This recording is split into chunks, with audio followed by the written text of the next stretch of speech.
The truth about Yu Menglong's fall from the building should have been uncovered by a police investigation and media questioning. Strangely, though, the closer we get to the official version, the more suspicious points appear. When all the normal channels seem to have been muted, a completely unexpected force was the first to speak out: the psychic community. One after another, they said they were receiving Yu Menglong's unfinished tragedy, forcing people to rethink: does a soul really exist after death? Is Yu Menglong's soul really speaking the truth? At the very least, it deserves to be taken more seriously than most people imagine. The well-known American psychic Candace Starr, famous for her Supernatural Justice channel, has been working in mediumship for 9 years. She specializes in crime-related readings, using spirit boxes and EVP technology to let the deceased testify directly. Because she has helped the police solve cases, she is known as the Sherlock Holmes of the psychic world. Her representative cases include connecting 17 times with the spirit of a missing South African girl and actually guiding police to her remains, revealing the truth about the murder of a South African rapper, with the victim's spirit personally naming his friend as the killer, and predicting in advance that an 11-year-old boy in Australia would be murdered by his own mother. When the tragedy of Yu Menglong occurred, Starr had, of course, never heard his name before.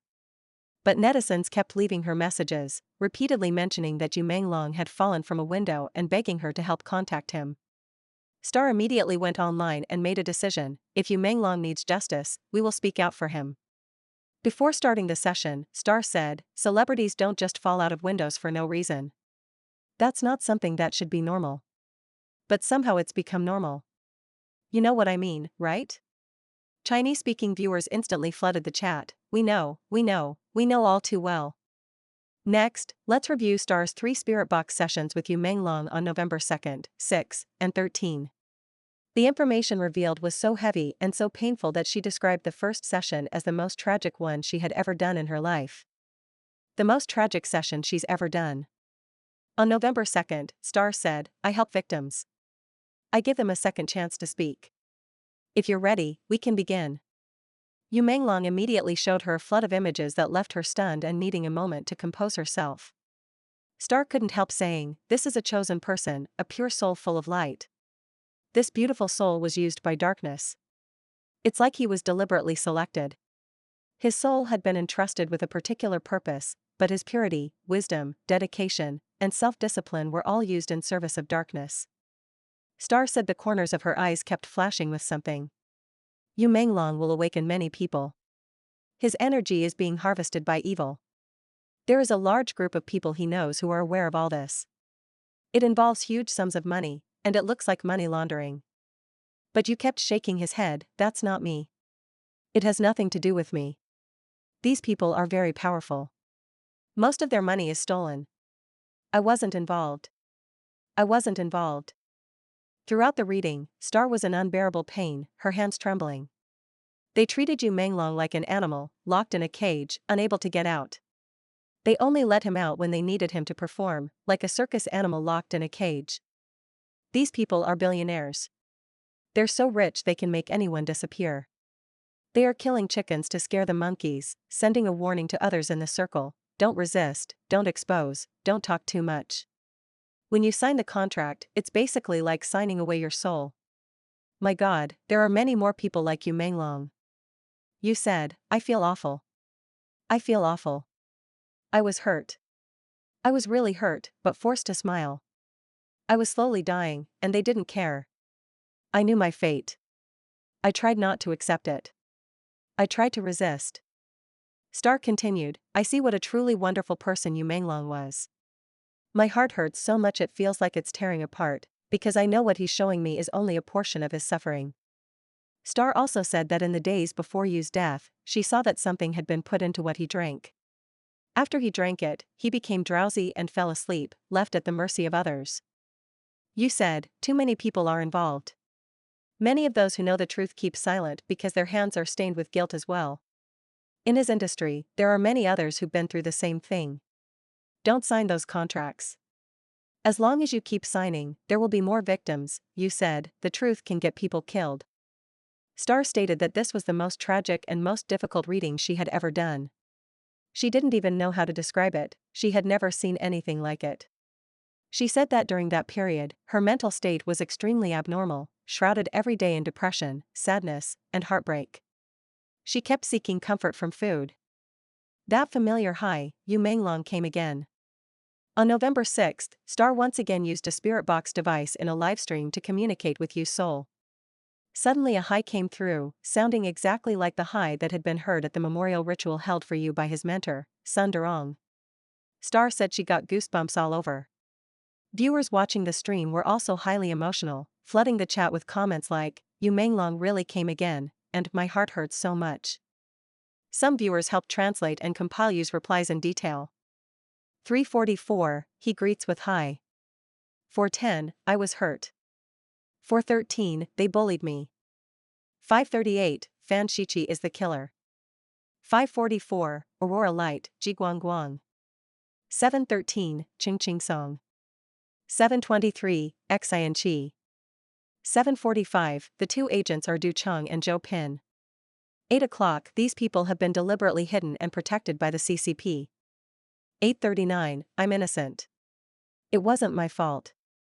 9:47, murdered. 9:54, the sound of crying. 10:12, Xian Chi. 10:35, weeping again. 11:01, Tian Herong turns people into exhibits. 11:02, Song Yuran. 11:06, Jiao Maichi. 11:10, Gao Taiyu. And various other content. In the Spirit Box conversation, Yu also mentioned a USB drive, hinting that it is key evidence in the case, and he mentioned the concrete wall at the Chiha Art Museum in the 798 district as another crucial clue. Yu said, now I am with the stars. All of this is offered only for viewers' reference, everyone can compare with the original audio and decide for themselves.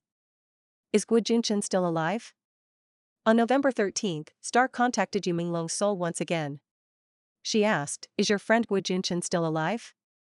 Yu replied, yes, Gu Junchen isn't dead, but his situation is very bad right now. They won't let him go. They torture him, beat him. All these sins are being covered up. I'm very sad. At this moment, the spirit box suddenly shut off by itself, forcing the session to end abruptly. During this session, many viewers said they saw many white orbs of light on the screen. Everyone felt it ended too soon, many commented that they were already sobbing. Another British psychic, Ty William, talked in his live streams on November 5 and 6 about the details of the abuse that Gu Junchen is allegedly suffering. Yu Menglong is taking revenge. William said that Yu Menglong is in the process of taking revenge, and that people should light a white candle for him.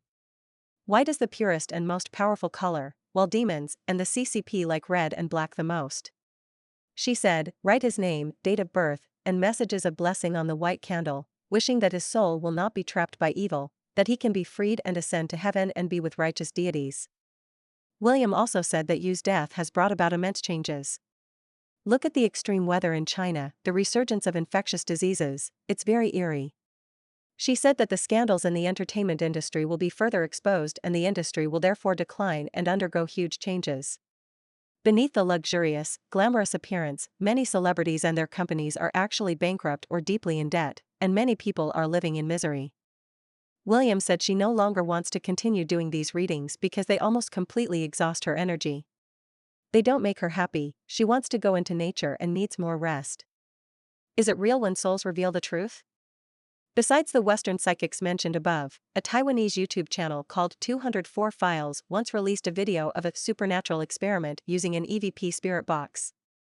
They claimed to have captured responses from Yu Menglong's spirit, which bluntly said he killed and directly named Xian Chi as the mastermind. In addition, at the memorial ritual held by his mentor Sun Durong, fans at the scene clearly heard that single word, hi. So, for Chinese people who have long been indoctrinated by the CCP's atheism, will they believe what these psychics say? Does a soul really exist after death? Is Yu Menglong's soul really revealing the truth? Regarding whether the soul truly exists, Lisa Randall, considered by many to be the world's leading physicist on extra dimensions, specifically the fifth dimension, and a professor at Harvard University, announced to the media in 2010, after 9 years of research and experiments, that souls do indeed exist. In addition, researchers studying near-death experiences have also confirmed the existence of the soul. In traditional Chinese culture, there is also a ritual of spirit communication called Fuji, planchette writing, also known as Fu Luan. The Luan bird is a divine bird from ancient Chinese legend, said to be the messenger of the Queen Mother of the West, responsible for conveying the messages of the gods. Therefore, Fu Luan carries the meaning of transmitting divine oracles. In Fuji, someone is possessed by a deity. This person is called a Luanxing or Jitong, spirit medium. They act as the intermediary between the gods and humans, or between spirits and humans, similar to Western mediums. The god will possess the medium and, through the writing of characters, convey divine will and messages. As for the deceased, they can transmit truth by appearing in dreams or communicating with mediums. There is no shortage of historical records in which such communications exposed the truth and helped solve cases. Therefore, we are inclined to believe that the truths conveyed by Menglong's soul are not illusions, and that the soul does not perish after death. Likewise, the idea that good and evil will ultimately be repaid is not an illusion either. Justice may be delayed, but it will not fail to arrive.